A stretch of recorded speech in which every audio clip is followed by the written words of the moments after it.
Assalamualaikum warahmatullahi wabarakatuh.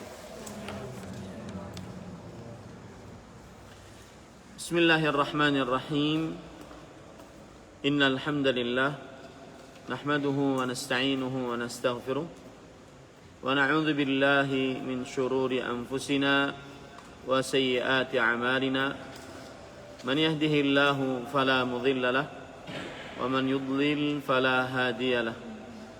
وأشهد أن لا إله إلا الله وحده لا شريك له وأشهد أن محمدا عبده ورسوله يا أيها الذين آمنوا اتقوا الله حق تقاته ولا تموتن إلا وأنتم مسلمون يا أيها الناس اتقوا ربكم الذي خلقكم من نفس واحدة وخلق منها زوجها وبث منهما رجالا كثيرا ونساء واتقوا الله الذي تساءلون به والأرحام إن الله كان عليكم رقيبا يا أيها الذين آمنوا اتقوا الله وقولوا قولا سديدا يصلح لكم أعمالكم ويغفر لكم ذنوبكم ومن يطع الله ورسوله فقد فاز فوزا عظيما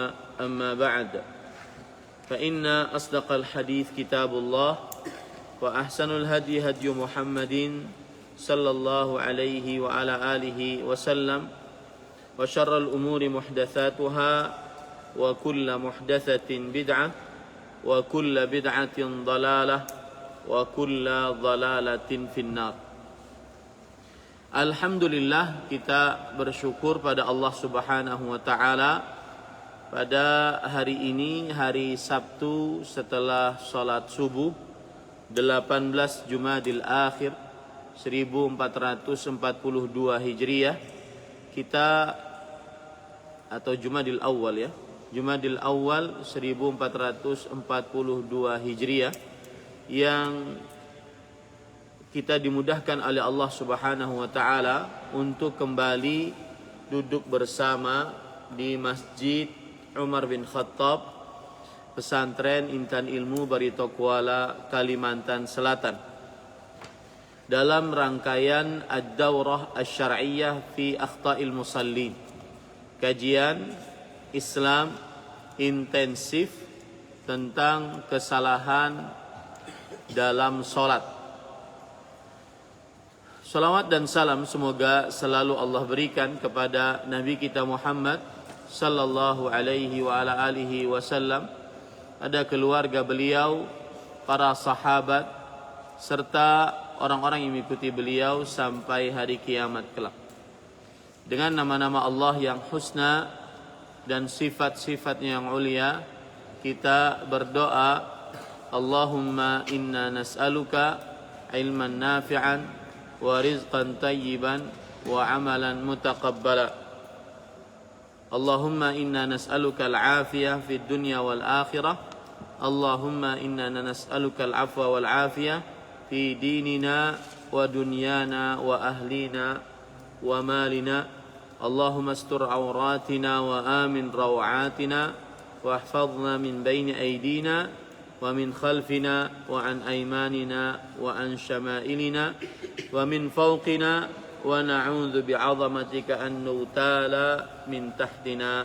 Allahumma amin. Ahibati hafizakumullah, sebelum saya mulai, para santri sekalian, yang mengantuk silahkan berwudu.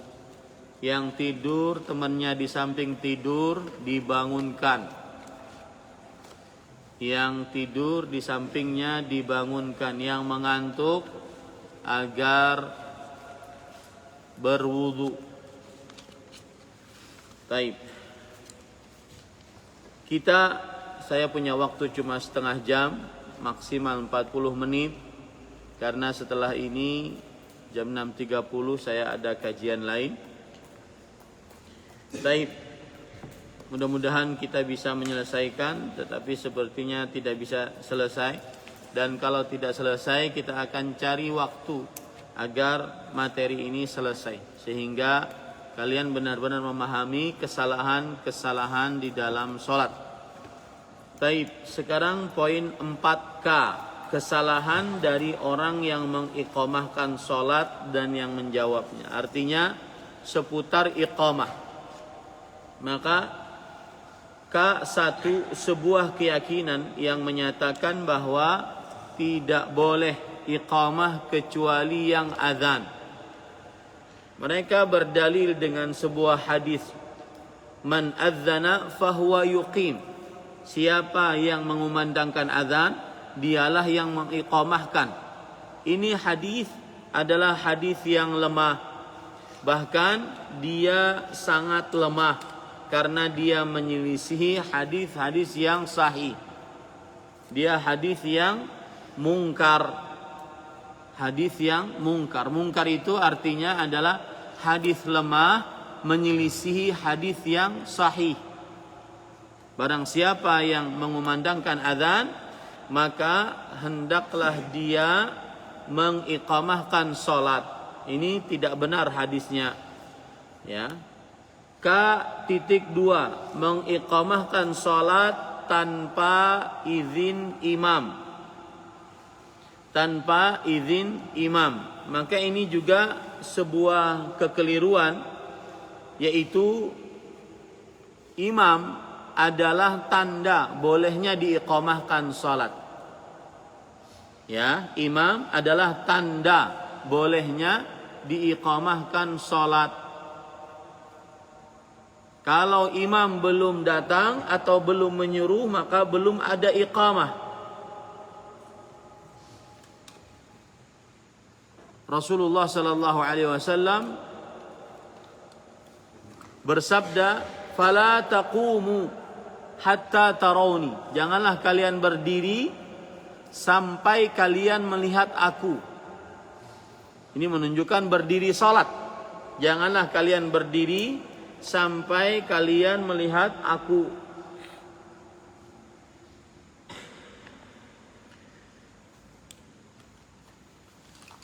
Nah, kemudian K.3, mengumandangkan iqamah sambil berjalan.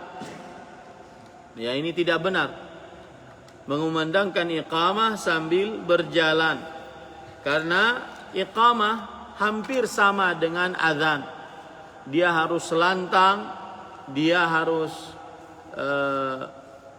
tegak berdiri ketika mengumandangkan iqamah. Imam Ahmad rahimahullah berkata, ahabbu ilayya an yuqima makanahu. Aku suka seorang yang mengiqamahkan salat untuk berdiri di tempatnya. Ya, ini menunjukkan bahwasanya iqamah itu dengan berdiri. Kenapa? Karena iqamah disyariatkan untuk memberitahukan tentang akan dimulainya salat. Kalau dia sambil berjalan, mungkin tidak akan didengar dengan jelas iqamahnya. Maka yang jelas, iqamah dianjurkan untuk berdiri, tidak berjalan. Kemudian K4, menjawab ucapan iqamah. Qad qamatis salah, qad qamatis salah. Dengan jawaban, aqamahallahu wa adamaha. Maka ini belum ada yang sahih dari Rasulullah sallallahu alaihi wa ala alihi wasallam. Jadi kalau pas lagi ucapan qad qamatis salah, qad qamatis salah, maka belum ada riwayat yang sahih kita mengucapkan atau menjawab orang yang iqamah mengucapkan aqamaha Allah wa adamaha, yang artinya semoga Allah menegakkan dan selalu menegakkan. Ini tidak ada riwayatnya, tidak sahih dari Nabi Muhammad sallallahu alaihi wa ala alihi wasallam. Dan riwayatnya dilemahkan oleh Imam An-Nawawi, kemudian oleh Imam Al-Albani oleh Imam Ibnu Hajar Al-Asqalani rahimahullah, bahwasanya Abu Umamah bercerita anna Bilalan akhadha fil iqamah. Pernah suatu ketika Bilal mengumandangkan iqamah. Kemudian sampai kepada qad qamatis salah. Maka kemudian Nabi menjawab, aqamahallahu wa adamaha. Tetapi riwayatnya adalah riwayat yang lemah, bahkan disebutkan di dalam kitab At-Talkhisul Habir, kitab yang ditulis oleh Imam Al-Hafidh Ibnu Hajar Al-Asqalani rahimahullah, bahwa hadis ini la asla lahu, tidak ada asalnya. Jadi tidak ada riwayatnya, bukan hanya sekedar lemah. Nah, ini beberapa hal yang berkaitan dengan iqamah. Sekarang KL 4L, tidak menyempurnakan saf, tidak meratakan saf atau menutup yang kosong di dalam saf. Ya, ini termasuk kekeliruan-kekeliruan yang berkaitan dengan saf. L.1, salat jauh dari saf. Para ikhwan yang dirahmati oleh Allah, termasuk daripada adab dalam salat berjamaah adalah merapatkan saf. Kemudian adab di dalam salat berjamaah adalah menutup saf yang kosong. Menutup saf yang kosong, artinya dimasuki oleh orang-orang yang sholat. Tidak boleh ada saf yang kosong, kecuali karena kita dalam keadaan seperti ini, ya. Maka sebagian ulama kontemporer berpendapat bahwasanya diperbolehkan untuk menjaga agar nyawa terjaga, ya, untuk menjaga nyawa sehingga tidak tertular penyakit COVID-19 dengan izin Allah Subhanahu wa taala. Baik, kemudian ahibati hafizakumullah, keutamaan merapatkan saf, kemudian mengisi saf yang kosong. Ini disebutkan dalam hadis Rasul riwayat Imam Muslim. Rasulullah sallallahu alaihi wasallam bersabda, "Ala tasuffuna kama tasufful malaikatu 'inda rabbiha." Maukah kalian berbaris sebagaimana para malaikat berbaris di hadapan Allah Subhanahu wa taala? Para sahabat berkata, "Bala ya Rasulullah." Sungguh kami mau wahai Rasulullah sallallahu alaihi wasallam. Maka Rasulullah sallallahu alaihi wasallam, "Wa kaifa tasufful malaikatu 'inda rabbiha?" Bagaimana para malaikat berbaris di hadapan Allah Subhanahu wa taala? Maka kemudian yatimmuna sufuf.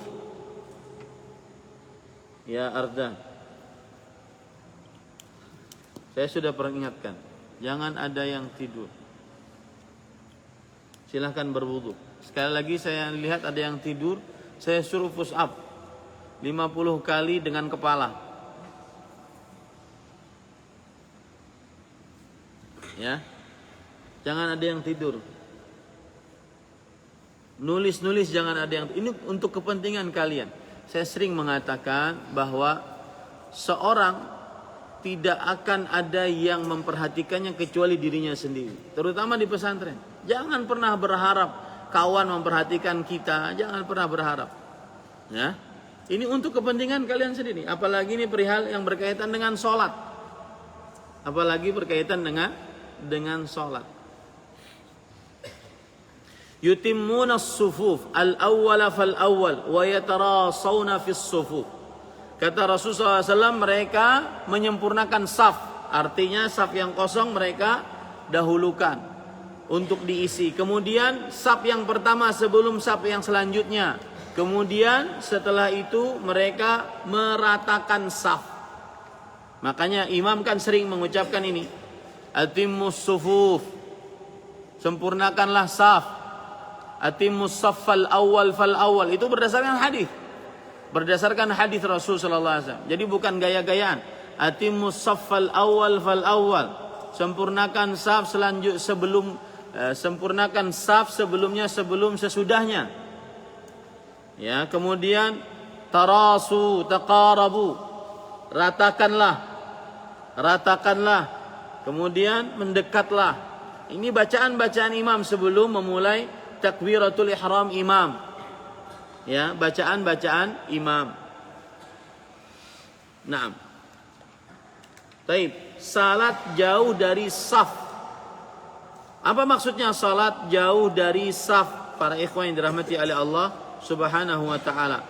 Maksudnya adalah seseorang salat tidak masuk ke dalam saf. Seseorang salat tidak masuk dalam saf. Dan ini masuk ke dalam hadis Rasul sallallahu alaihi wasallam, taqaddamu fa'tammu bi wal ya'tamma bikum min ba'dikum la yazalu qaumun yata'akhkharun hatta yuakhirahumullah. Artinya majulah dan sempurnakanlah bersamaku, artinya saf bersamaku, dan hendaknya menyempurnakan dengan kalian setelah kalian. Maksudnya hendaknya kalian menyempurnakan sebelumnya, kemudian setelahnya disempurnakan lagi. Masih saja orang-orang dia berada di saf yang di belakang sampai Allah Subhanahu wa taala akhirkan dia masuk ke dalam surganya Allah Subhanahu wa taala. Maka kita masjid ini tidak ada tiang. Ya, kita alhamdulillah masjidnya lapang, tidak ada tiang karena memang saya inginnya seperti ini. Nah, kalau ada tiang, misalkan di tengah kemudian ada saf, ini saf pertama, saf kedua, kemudian ada tiang misalkan, ya, maka tidak boleh orang sholat di belakang tiang terpisah dari saf yang pertama dan kedua. Paham ini? Ini yang dimaksud jauh dari saf. Harus dia masuk ke dalam saf. Kecuali kalau seandainya keadaannya terpaksa, ya, sudah penuh, maka pada saat itu dia bikin saf baru, ya, pada di belakang tiang. Tetapi dia sendirian di belakang saf, ini tidak diperbolehkan. Yang ke L.2, imam tidak mengingatkan untuk meratakan saf. Nah, ini tidak dianjurkan imam berdiam diri saja. Ya, imam berdiam diri saja, ini tidak benar. Sekarang catat bacaan-bacaan imam saat mau memberikan aba-aba ketika ingin bertakbiratul ihram imam, sebagaimana yang dilakukan oleh Rasul sallallahu alaihi wasallam.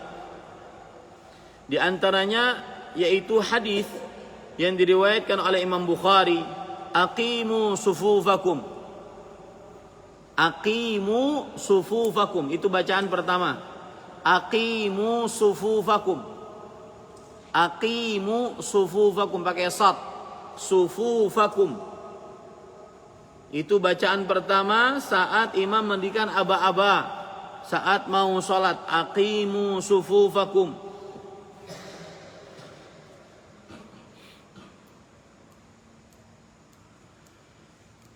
Kemudian bacaan yang lain yang Rasulullah sallallahu alaihi wasallam baca saat beliau salat mengimami para sahabat, wallahi latuqimanna sufufakum. Saya ulangi, wallahi latuqimanna sufufakum. Wallahi latuqimanna sufufakum. Wallahi latuqimanna sufufakum. Ini bacaan yang kedua. Jadi bacaan yang pertama tadi apa? Aqimu sufufakum. Bacaan yang kedua apa? Wallahi latuqimanna sufufakum. Wallahi latuqimanna sufufakum. Au wallahi la tuqimanna sufufakum au la yukhalifanna Allahu baina qulubikum. Au la yukhalifanna Allahu baina qulubikum. Au la yukhalifanna Allahu baina qulubikum. Au la yukhalifanna Allahu baina qulubikum. Saya ulangi. Yang pertama adalah apa bacaan yang pertama? Aqimu sufufakum. Beliau biasa membacanya itu sebanyak 3 kali. Aqimu sufufakum. Aqimu sufufakum. Aqimu sufufakum. Artinya apa? Ratakan saf-saf kalian. Ratakan saf-saf kalian. Ratakan saf-saf kalian. Kemudian bacaan yang kedua adalah yaitu Rasulullah sallallahu alaihi wasallam beliau berkata, "Wallahi la tuqimanna sufufakum aw la yukhalifanna Allahu baina qulubikum aw la yukhalifanna Allahu baina qulubikum." Begitu juga bacaan yang sudah kita sebutkan tadi, yaitu Rasulullah sallallahu alaihi wasallam bersabda, "Atimmus sufuf." Atimmus sufuf. Atimmus sufuf. Artinya sempurnakan saf. Al-awwala fal-awwal. Catat, atimmus sufuf. Al-awwala fal-awwal. Atimmus sufuf al-awwal fal-awwal.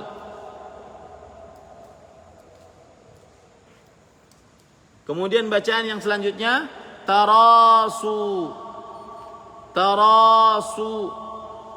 Tarasu pakai sad. Tarasu.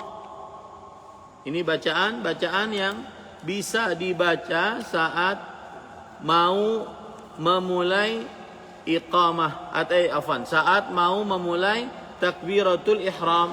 Ini bacaan bagi imam. Ya, bacaan bagi imam. L.5 berdiri di belakang imam sekitar sejengkal jika makmumnya 1 orang.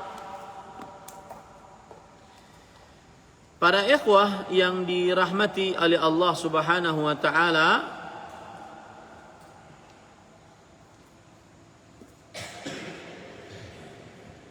termasuk kekeliruan adalah seseorang jika ada imam lalu ada makmum, makmumnya cuma 1, maka makmumnya berdiri di belakang imam sejengkal. Maka jawabannya ini tidak benar. Yang benar adalah sejajar dengan imam. Jika makmumnya berapa? Jika makmumnya berapa? 1. Maka antara imam dengan makmum sejajar. Kenapa demikian? Karena Rasulullah SAW pernah sholat, lalu salat malam, lalu datang Abdullah bin Abbas radhiyallahu anhuma berdiri di samping kiri Rasulullah sallallahu alaihi wasallam. Maka kemudian Rasulullah sallallahu alaihi wasallam menarik Abdullah bin Abbas ke arah kanan dan berdiri di samping Rasulullah sallallahu alaihi wasallam di arah kanan. Ini menunjukkan bahwa apabila makmumnya sendirian, maka sejajar dengan siapa? Dengan imam. Apabila makmumnya sendirian, sejajar dengan imam. Taib. Sekarang M, meninggalkan saf pertama dan berdirinya seseorang yang tidak layak di belakang imam. Para ikhwah yang dirahmati oleh Allah Subhanahu wa taala, termasuk kekeliruan adalah yaitu seseorang tidak mau di saf yang pertama karena mungkin ada ustadznya. Oh silahkan ustadz. Maka tidak benar. Ustadznya terlambat, ya biarkan dia di saf yang kedua. Kecuali kalau masih ada tempat yang kosong, maka dipersilakan. Adapun yang sudah di saf pertama, kemudian dia mundur gara-gara seseorang, maka ini tidak benar. Kenapa? Karena berarti dia kehilangan keutamaan. Karena saf yang pertama itu besar pahalanya. Sebagaimana hadis yang diriwayatkan oleh Imam Muslim, "Lau ya'lamun nas ma fin nida was saffil awal, thumma lam yajidu illa an yastahimu alaihi lastahamu." Kalau orang-orang mengetahui pahala yang ada pada saf pertama dan pada mengumandangkan azan, kemudian mereka tidak mendapati kesempatan itu kecuali harus berundi, maka mereka mau berundi. Artinya kan saf pertama terbatas, cuma mungkin sekitar 50-an orang. Maka karena saking besarnya pahala di saf pertama, mereka tidak mau ada yang ketinggalan, sedangkan saf pertama terbatas, maka mereka melakukan undian, mereka mau untuk itu. Saking besarnya pahala saf pertama, maka tidak boleh seseorang meninggalkan saf pertama karena ada orang lain, ya, karena mempersilahkan orang lain, nggak boleh. Makanya ada kaidah fikih mengatakan al-itharu fil ibadati mamnu'. Artinya mendahulukan orang lain dalam perihal mencari pahala haram hukumnya. Ya, seakan-akan dia sudah banyak pahala. Nggak boleh. Tidak boleh seseorang meninggalkan saf pertama karena ada orang lain yang ingin dimasukkan, tidak boleh. Ya, paham ini para ikhwah? Nah, kemudian berdirinya seseorang yang tidak layak di mana? Di dalam saf pertama, di belakang imam, ya, di belakang imam. Ini tidak pantas para ikhwan yang dirahmati oleh Allah Subhanahu wa taala. Karena Rasulullah SAW bersabda, "Liyalini minkum ulul ahlam wan nuha." Hendaknya orang-orang di belakangku adalah orang yang sudah baligh, ulul ahlam, yang sudah bermimpi, yang sudah baligh, wan nuha, orang yang berilmu. Maka tidak boleh sembarangan. Nanti para santri Ramadan pulang, mungkin sudah sholat di masjid tarawih, maka tidak boleh, ya, sholat asal duduk di belakang imam. Karena mungkin di belakang imam ada orang-orang pemuka-pemuka masjid tersebut. Kecuali kalau memang dipersilahkan karena berasal dari pesantren, maka kemudian mungkin hafalannya banyak, untuk menjaga imam, maka dia dipersilahkan di depan. Santri intan ilmu harus beradab. Semangat boleh, tapi harus jaga adab. Semangat saf pertama di belakang imam, maka boleh saja, tetapi lihat, adalah orang yang memang lebih pantas daripada kita. Nah, boleh kita mencari saf pertama, samping-samping di sini dulu, sini dulu. Seperti yang saya katakan, ya, 5 orang, 5 tempat, ya, untuk 5 orang itu lebih baik jangan kita di belakangnya sebelum kita memang pantas di belakangnya. Paham ini semuanya? Jangan sampai dianggap nanti para santri pesantren intan ilmu, ya, terlalu berani. Tetapi kalau ingin mengambil saf pertama sebelah sini, sebelah kanannya imam, ya, jangan langsung di belakang imam. Karena mungkin ada orang-orang pemuka masjid, ya, ada orang-orang yang lebih tua, lebih banyak hafalannya, ada orang-orang yang lebih banyak ilmunya, ya, seperti itu. Paham ini para ikhwah? Paham tidak? Ini para ikhwah yang dirahmati oleh Allah Subhanahu wa taala. Taib.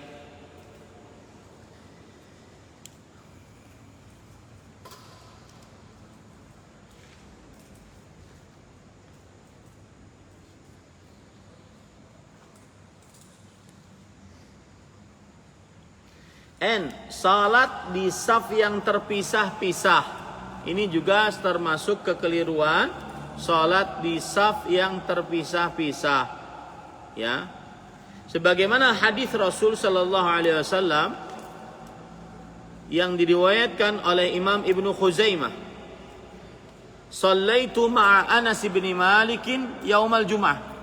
Fadufi'na ila as-sawari. fataqaddamna wa ta'akhkharna.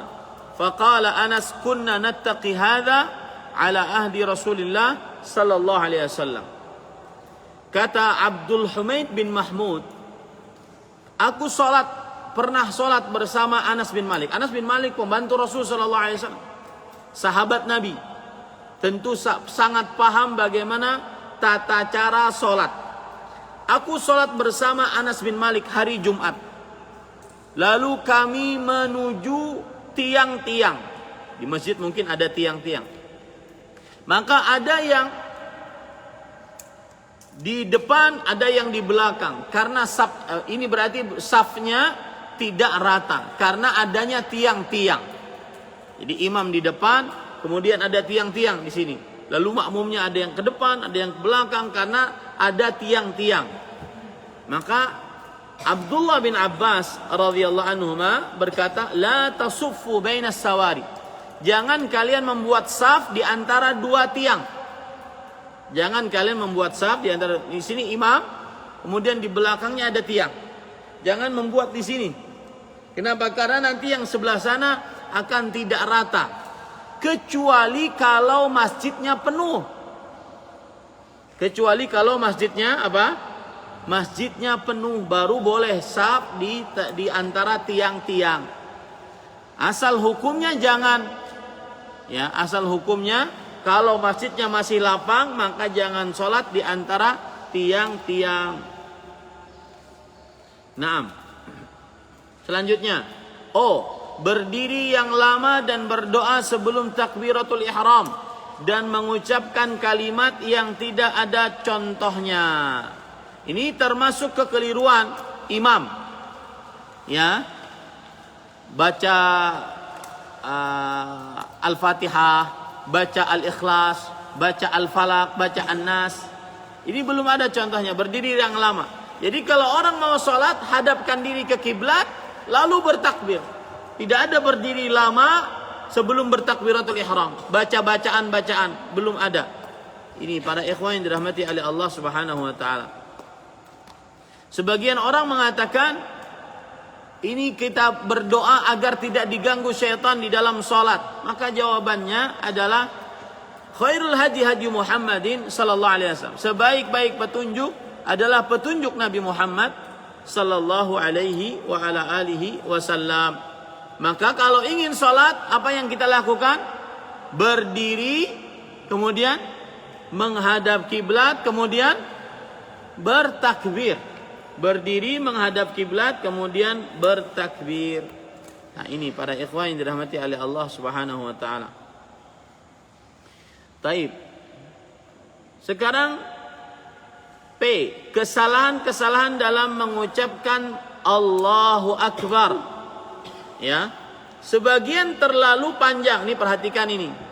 Kelas 8 saya sudah niatan bahwa untuk membiasakan kalian menjadi imam, maka akan saya putar terus dari halaqah Abu Bakar, halaqah Umar, kemudian halaqah Utsman.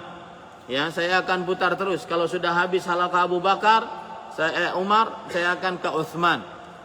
Ya, harus dibiasakan bisa menjadi imam. Jangan berdirinya tidak tegak, ya, malu-malu. Ya, tidak, harus belajar, mentalnya harus kuat, ya, belajar. Nah, ini termasuk di dalamnya yang berkaitan dengan perkara imam, yaitu kesalahan-kesalahan dalam mengucapkan Allahu Akbar.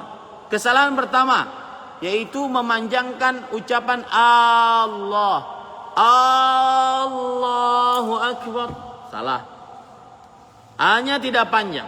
Allahu Akbar, bukan Allahu Akbar.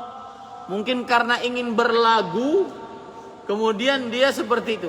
Allahu Akbar. Salah ini. Ini kesalahan yang pertama. Kesalahan yang kedua yaitu barnya panjang. Bar Allahu Akbar. Salah itu. Ya, barnya tidak panjang. Kesalahan yang kedua, barnya tidak panjang. Kemudian ahibati hafizakumullahu taala. Jadi itu adalah kekeliruan di dalam mengucapkan lafzul jalalah Allah kemudian akbar.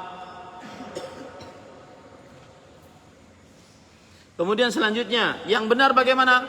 Allahu akbar. Allahu akbar. Itu yang benar ya para ikhwah. Q. Selalu meninggalkan membaca basmalah dengan suara yang keras, dan kebalikannya meninggalkan sholat di belakang orang yang merendahkan bacaan basmalah. Para ikhwah, Nabi Muhammad SAW pernah melakukan dua-duanya. Ketika sholat yang dikeraskan, beliau membaca basmalahnya dua jenis. Ada yang dikeraskan, ada yang dirilihkan suaranya. Sholat subuh, sholat maghrib, rakaat pertama kedua, sholat isya, rakaat pertama kedua. Nabi Muhammad SAW kadang beliau mengeraskan bacaan bismillahnya, kadang beliau melirihkan bacaan bismillahnya. Dan yang paling banyak beliau lakukan adalah apa? Melirihkan bacaan bismillahnya. Makanya kita di sini mengambil yang paling banyak, ya. Jadi kalau seandainya ada orang yang menjadi imam, maka dia jangan meninggalkan membaca basmalah dengan suara yang keras. Artinya apa? Sesekali boleh. Bismillahirrahmanirrahim. Dikeraskan suaranya, didengar oleh makmum. Ya, meskipun yang paling banyak kita lakukan, diapakan suaranya? Dilirihkan. Kemudian juga kebalikannya, meninggalkan sholat di belakang orang yang merendahkan bacaan basmalah. Kalau ada imamnya membaca basmalah dengan suara yang lirih, maka dia tidak mau sholat. Oh, nggak sah nih, Al-Fatihahnya kurang. Nah, ini tidak benar. Karena Rasulullah SAW kebanyakannya beliau membaca basmalah dengan suara yang lirih. Paham ini para ikhwah? Ya. Dan harus diketahui baik-baik, Ustadz, Bismillahirrahmanirrahim itu apakah ayat dari surat Al-Fatihah atau tidak? Iya, pendapat yang lebih kita kuatkan adalah pendapat ulama yang mengatakan Bismillahirrahmanirrahim ayat pertama dari surat Al-Fatihah. Ayat pertama dari surat apa? Al-Fatihah. Coba, dia akan 7 ayat. Coba kita hitung. Bismillahirrahmanirrahim dari kanan. Bismillahirrahmanirrahim. Alhamdulillahirabbil alamin. Ar-Rahmanirrahim. Maliki yaumiddin. Iyyaka na'budu wa iyyaka nasta'in. Ihdinas siratal mustaqim. Di situ ayat yang ke-6. Siratal ladzina an'amta 'alaihim ghairil maghdubi 'alaihim waladdallin. Ya, itu 7 ayat. Makanya Al-Fatihah disebut dengan As-Sab'ul Mathani. 7 ayat yang selalu diulang-ulang dan tidak pernah membosankan. Itulah Al-Fatihah. Ya. Kemudian juga kalau seandainya ada ulama yang mengambil pendapat Bismillahirrahmanirrahim itu bukan dari Al-Fatihah. Dia hanyalah awalan surat Al-Fatihah, tetapi bukan ayat pertama surat Al-Fatihah. Maka cara menghitungnya bagaimana? Alhamdulillahirabbil alamin. Ar-Rahmanirrahim. Maliki yaumiddin. Iyyaka na'budu wa iyyaka nasta'in. Ihdinas siratal mustaqim. Siratal ladzina an'amta 'alaihim. Habis itu ghairil maghdubi 'alaihim waladdallin. Tetapi kita mengambil pendapat jumhur, mayoritas para ulama, bahwa Bismillahirrahmanirrahim adalah ayat pertama dari surat Al-Fatihah. Baik. Ustadz, Bismillahirrahmanirrahim pada surat-surat lain selain surat Al-Fatihah apa itu? Maka jawabannya dia adalah ayat awalan sebelum surat, bukan dari surat. Saya ulangi. Bismillahirrahmanirrahim pada surat-surat lain selain Al-Fatihah, dia adalah ayat awalan sebelum surat dan bukan dari surat. Makanya surat Al-Baqarah ayat yang pertama apa? Hah? Alif Lam Mim, bukan Bismillahirrahmanirrahim. Jadi dia awalan ayat pada awal surat, bukan dari surat. Catat itu baik-baik. Bismillahirrahmanirrahim pada surat-surat lain selain Al-Fatihah yang terletak di awal surat itu adalah ayat awalan pada awal surat, bukan dari surat. Ayat awalan pada awal surat, bukan dari surat. Paham ini para ikhwah? Jadi makanya kalau seandainya kita membaca di dalam sholat setelah ghairil maghdubi alaihim waladdallin amin, kita ingin baca Al-Baqarah, maka kita membaca dengan suara yang lirih. Bismillahirrahmanirrahim. Alif Lam Mim. Karena ayat yang pertama adalah Alif Lam Mim, bukan apa? Bismillah. Ya, paham ini para ikhwah yang dirahmati. Kalau ayat yang pertama Bismillahirrahmanirrahim kita baca dengan suara yang keras. Ini permasalahan Bismillahirrahmanirrahim yang kedua. Yang ketiga, permasalahan Bismillahirrahmanirrahim yang ketiga adalah Bismillahirrahmanirrahim dengan ijma adalah penggalan ayat dari surat An-Naml. Catat itu. Dengan ijma, Bismillahirrahmanirrahim adalah penggalan ayat dari surat An-Naml. Pada ayat yang ke-30, Innahu min Sulaiman wa innahu bismillahirrahmanirrahim. Sesungguhnya itu adalah hadiah dari Sulaiman kepada Ratu Bilqis, dan sesungguhnya itu dengan mengucap Bismillahirrahmanirrahim. Makanya para ulama mengatakan dengan ijma' Bismillahirrahmanirrahim penggalan ayat dari surat surat apa tadi? An-Naml ayat 30. Ini permasalahan yang ketiga yang berkaitan dengan Bismillahirrahmanirrahim. Permasalahan yang keempat, yang terakhir, yang berkaitan dengan Bismillahirrahmanirrahim adalah bahwa Bismillahirrahmanirrahim dengan ijma' bukan akhiran surat Al-Anfal dan bukan awalan surat At-Taubah. Bukan akhiran surat Al-Anfal, bukan awalan surat At-Taubah. Setelah Al-Anfal surat apa? At-Taubah. Bismillahirrahmanirrahim bukan akhiran surat Al-Anfal atau awalan surat At-Taubah. Jadi kalau kita membaca Al-Quran dari mulai surah At-Taubah, bara'atun minallahi wa rasulih, tidak dibaca Bismillahirrahmanirrahimnya karena tidak ada. Dia bukan akhiran surat Al-Anfal, bukan awalan surat At-Taubah. Lihat saja, cek dalam Al-Quran surah At-Taubah tidak ada apa? Bismillah. Nah, ini 4 poin yang berkaitan dengan Bismillah. Poin yang pertama apa tadi? Bismillahirrahmanirrahim adalah ayat pertama dari surat Al-Fatihah. Yang kedua, Bismillahirrahmanirrahim adalah ayat awalan pada awal surat dan bukan dari surat itu.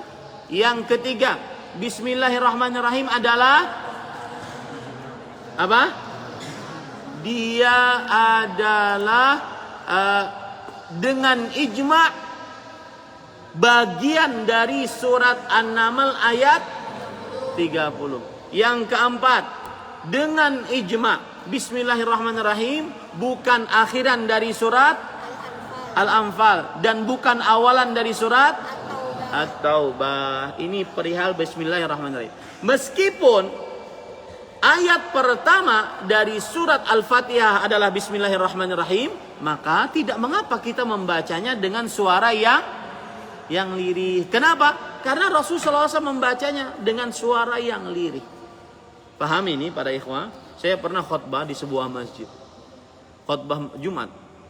Selesai khutbah, orangnya mengatakan, wah khutbahnya bagus Ustaz. Cuma satu, Ustaz sholatnya nggak pakai bismillah. Nah ini berarti orang belum belajar. Ya, orang belum belajar. Maka santri-santri di luar nanti bisa membaca Bismillahirrahmanirrahimnya dengan suara yang keras, bisa membaca Bismillahirrahmanirrahimnya dengan suara yang lirih. Tetapi yang lebih diutamakan apa? Dengan suara yang lirih. Kenapa? Alasannya karena yang paling banyak dilakukan Rasulullah SAW adalah dengan suara yang lirih. Karena ada hadis, aku sholat, kalau tidak salah nama perawinya hadisnya adalah siapa? Anas bin Malik radhiyallahu an. Aku sholat di belakang Rasulullah, Abu Bakar, Umar, Utsman, dan mereka melirihkan bacaan Bismillah. Nah ini menunjukkan bahwasanya kebiasaan para khulafaur rasyidin, mereka melirihkan. Apa arti lirih? Merendahkan suara bacaan Bismillahirrahmanirrahim. Ya, saya ada kajian setelah ini, mudah-mudahan kita bisa lanjutkan nanti pada pertemuan yang akan datang. Kita lihat waktunya nanti ya. Dengan ini kita tutup dulu kajian ini. Sampai mana tadi?